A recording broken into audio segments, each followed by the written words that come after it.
Oke, sampai dengan sekarang klinik Glavitsa Estetik itu sampai dengan sekarang tidak ada pemberitahuan dan tidak ada secara lisan ataupun tulisan bahwa klinik Glavitsa itu disegel dari pihak instansi manapun yang berkaitan dengan klinik.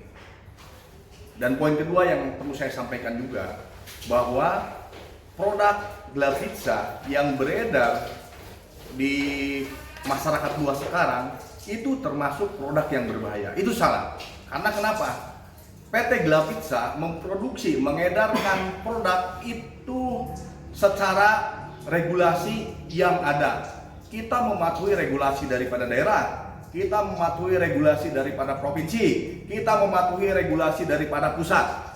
Jadi saya tegaskan lagi, adapun produk yang bermasalah yang sudah beredar di luar sana dari pihak BPOM belum ada menginformasikan apapun seperti itu.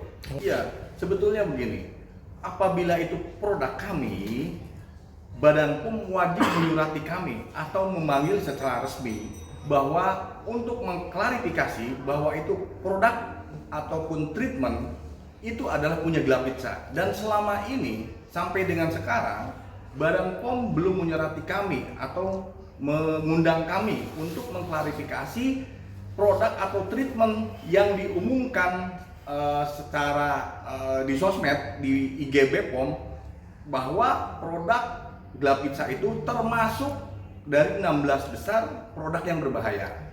Jadi kami pun sekarang masih menunggu klarifikasi daripada Badan POM untuk produk yang Glavitsa termasuk di 16 besar itu. Bang, ini kan dari Dr. Reza sendiri, Sales Oke juga kan ini lah, mungkin lagi diawasi sama BPOM mungkin yang terkait produk yang dengan rilisnya kemarin BPOM. Apakah nanti kalau saatnya diminta klarifikasi oleh BPOM sendiri, siap nggak sih Bang?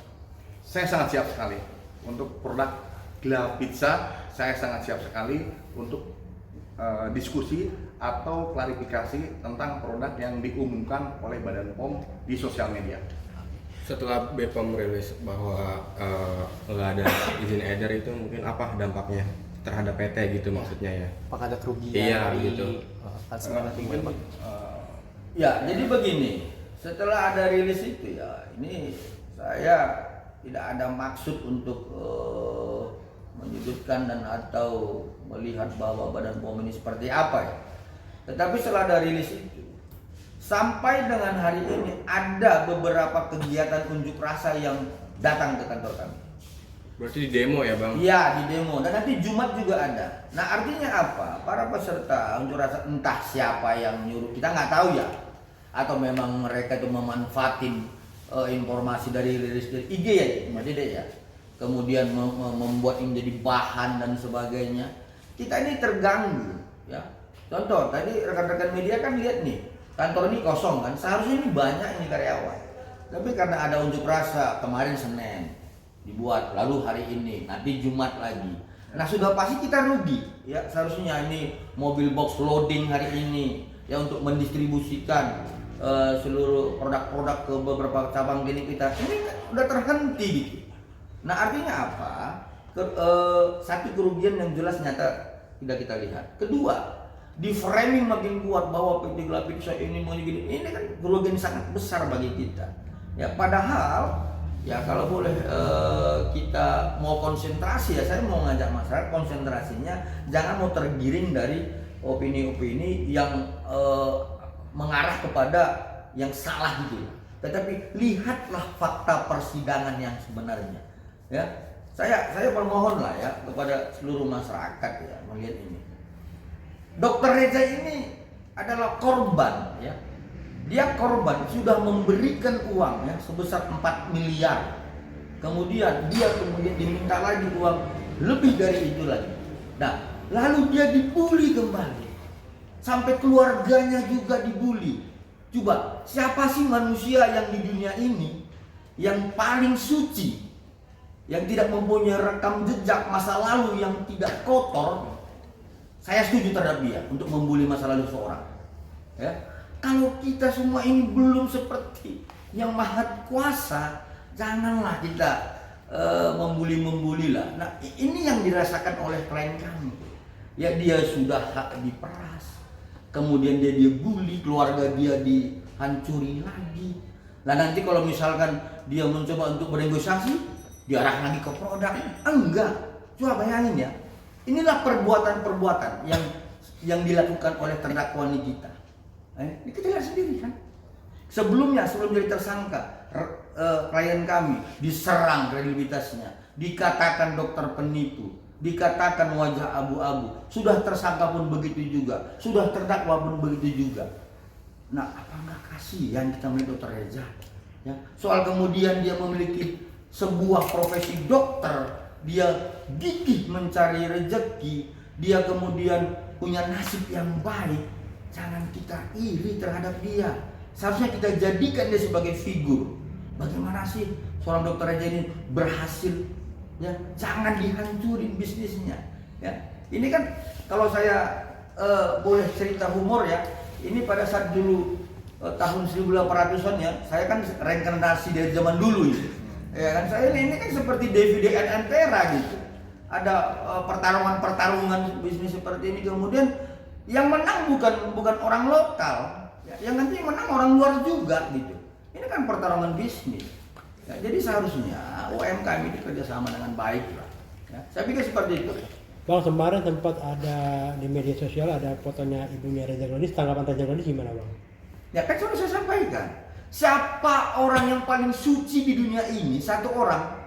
Kalau tidak punya dosa tentang masa lalu atau sekarang, saya setujui dia boleh membuli siapa saja. Silakan, ya. Tapi kalau tapi kalau masih mempunyai masa lalu yang kelam, masih mempunyai dosa, janganlah menghakimi orang. Memangnya kita orang paling suci sekali menghakimi orang-orang dengan kesalahan masa lalunya, ya. Lagian kan ini kan bukan substansi pokok perkara yang sedang diperjuangkan dokter Reza, ya. Ini kan soal bagaimana dia dilakukan, diancam, dihancurkan kredibilitasnya, kemudian diperas. Kok dilarikan ke masalah orang tua, dilarikan ke masalah produk. Ini kan luar biasa ini. Ya, saya baru kali ini menangani perkara seperti ini. Ya memang saya bukan advokat entertainer, saya nggak mengerti entertainment seperti ini, nggak mengerti. Tetapi saya biasanya menangani perkara berdasarkan fakta hukum, fakta kejadian dan sebagainya. Bang, ada dugaan nih bahwa hakim dan JPU disuap oleh RG. Nah, menyikapi dugaan tersebut, abang sendiri gimana mungkin menyikapinya, Bang? Nah, itu. Ya, begini.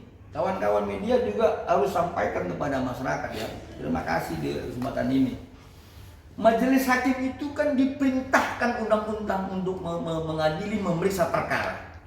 Kemudian jaksa penuntut umum diperintahkan oleh undang-undang untuk membuat dakwaan dan menuntut si terdakwa.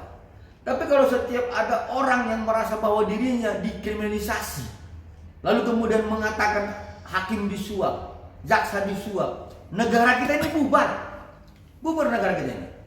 Ya, jadi jaksa dan hakim ini bukan personalnya berada di persidangan itu. Ini perintah undang-undang. Kalau selalu kita merasa bahwa apa yang dilaksanakan oleh jaksa dan hakim itu selalu ada penyuapan, ya udah kita bubarin aja Indonesia ini. Kan seperti itu, jangan begitu. Kalau memang ada bukti-buktinya, jangan digiring-giring opininya, jangan diciptakan framingnya, laporkan jaksanya, laporkan majelis hakimnya. Itu baru keren. Nanti lama-lama kan majelis hakim dan jaksa agak kecewa, bisa aja kembali dia melaporin orang-orang yang menuduh seperti itu. Ya. Saya pikir itu pendapat saya. Bang, ini kan tadi Pak Miga sempat bilang bahwa laporan dia sudah mendapatkan surat SPDP Bang dari Polda gitu kan, yang terkait rekaman suara yang disebar oleh salah satu oknum gitu Bang ya. Dan Pak Miga sempat bilang bahwasanya dengan prosesnya laporan ini sudah naik sidik, otomatis dokumen-dokumen dalam perkara ini sudah melanggar hukum kata Bang Fahmi. Nah itu bagaimana Bang? Saya nggak tahu yang dilaporkan oleh rekan sejawat kami Fahmi Bahmid ya. Saya nggak tahu apa yang dilaporkannya dan siapa yang dilaporkannya. Itu pertama. Tetapi kalau teman-teman media mengkaitkan dengan Itu alat bukti rekaman ya? Itu apa itu? Iya, rekaman bang, rekaman Oke. percakapan Mak In. Baik, saya mau jelaskan ya. Pada saat klien kami itu melaporkan dugaan tindak pidana pengancaman pemerasan dengan salah satu barang bukti, bukan alat bukti ya. Ya saya ulangi, barang bukti sebagaimana pasal 39 KUHP. Lalu itu diuji oleh penyidik. Apakah ini bisa divalidasi menjadi alat bukti? Ternyata bisa. Ya. Dan akhirnya penyidik itu menetapkan tersangka ya dengan proses pengujiannya dan kemudian membuat ini menjadi alat bukti yang sah. Lalu ini dilimpahkan berkas perkaranya ke jaksa penuntut umum. Lalu kemudian jaksa penuntut umum sebagaimana pasal 138 KUHP meneliti, mendalami kembali ya barang bukti divalidasi menjadi alat bukti ya dari pasal 39 KUHP menjadi 184 KUHP ya, diuji. Ternyata semua barang bukti alat bukti itu dianggap oleh jaksa penuntut umum adalah merupakan alat bukti yang sah. Lalu kemudian jaksa penuntut umum sekarang ini membawa alat bukti itu ke proses pengadilan dan sekarang sedang diuji. Lalu kemudian masalahnya di mana?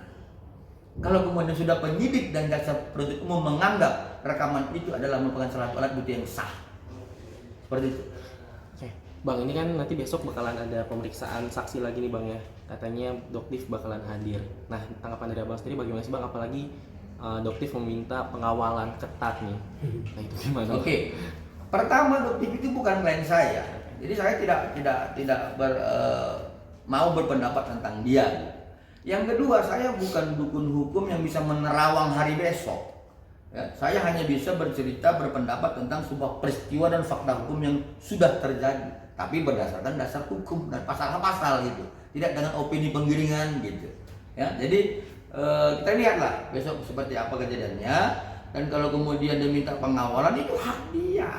Ya kepada siapapun boleh, ya kan begitu. Misalkan kayak kemarin ada klien kami dari kampung ya, dia sebelum datang ke pengadilan bukan minta pengawalan ke Polres, tapi ke gua hantu minta pengawalan dari tuyul. Itu hak dia. Ya karena dia percaya sama tuyul, sama setan. Itu semua berhak untuk minta pengawalan kepada siapapun. Saya tidak mau berkomentar tentang itu. Bang, mengenai laporan Doktif ke Dr. Andreas gimana Bang perkembangannya? Siapa? Doktif ke Dr. Andreas. Oh, laporan Doktif Dr. Andreas. Nah, ini juga sangat lucu, tapi sekarang kan belum. Kan begini, saya kan ada hukum ya. Jadi ius constitutum hukum normatif itu saya patuhi. Itu karena ketika misalkan dalam klien kami sudah dalam proses pemeriksaan kemarin, kami sudah berikan semua dokumen-dokumennya. Ya, kami hanya melihat tertawa senyum penyidik dan teman-temannya ini apa gitu. Kira-kira seperti itu. Ya, jadi yang pasti Dr. Andreas Henry Situngkir klien kami adalah seorang dokter yang sudah lulus ya di kalau nggak salah di Universitas Metodis di Medan. Kemudian dia sudah mempunyai SIP, kemudian dia sudah mempunyai STR, dan berdasarkan Permenkes dia berhak untuk membuat resep seperti itu. Oke. Dokter Reza lagi gimana Bang? Kemudian Dokter Reza. Dokter Reza Gladys ini selain profesi dokter, dia adalah seorang pebisnis. Dia sedang menikmati pekerjaannya. Kenapa? Karena dia melihat ini proses-proses hukum ini kan adalah sebuah komedian yang dianggap penggiring opini. Ya dia bekerja di luar kota karena dia bukan hanya usahanya, dia hanya seperti ini aja. Ada yang lain seperti itu. Tapi kan dari Doktif nggak akan ada di pengadilan lagi, nggak akan ada di saksi lagi Bang untuk Reza. Sampai dengan nantinya majelis hakim memerintahkan jaksa penuntut umum memanggil kembali klien kami akan datang hadirkan klien kami. Kenapa? Klien kami itu bukan pengangguran, ya. Jadi ngapain dia ke pengadilan saja live begini ya kan, cari follower? Enggak. Kemudian dia datang, lalu demo supaya dibayar? Enggak seperti itu klien kami. Ya, jadi klien kami itu dia punya profesi, dia bukan pengangguran. Ya kalau tapi diperintahkan oleh pengadilan melalui majelis hakim, kami akan hadiri. Seperti itu. Oke, thank you Bang.